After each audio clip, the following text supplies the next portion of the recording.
tomboko lahy sy tomboko vavy.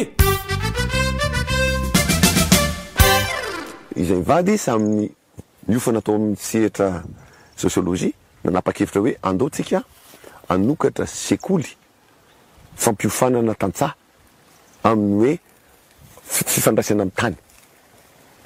Satria tsapanay fa ny fifandraisantsika malagasy amin'ny tany dia fifandraisana olona mpanjifa spaka sy mbatipaka ny are voajanahary. Zay no fifandraisantsika fa tsy maka dia mamerina mandraka ankehitriny io lasa sopotra fangalana rena fotsiny Madagasikara sy fangalana ny sosiny mamy dia avy eo lasitsika. Zay zany no dia io zavatra mahazo ny firenena io tsy mampandreritreritra fieritreretana dia hoe andao antsoina ny fieritreretan'ny mpiarabelona samy anao valobabena ho an'ny Madagasikara. Fa raha izao no mitohy dia andovadezaka ny zanatsika ankehitriny sy mitarina karapitso. Ary io dezaka ara-pivelomana sy dezaka ara-kolotsaina.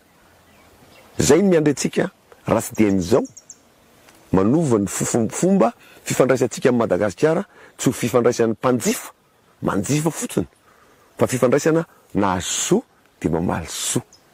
Mazava ho azy ao anaty fiarahamonina misy foana ny tsy miraharaha, misy foana ny tsy mahalala, misy foana ny mpanara-drenirano, fa misy koa ny olona miraharaha. Ireo olona ireo sokajin'olona ireo misy na dia vitsy aza.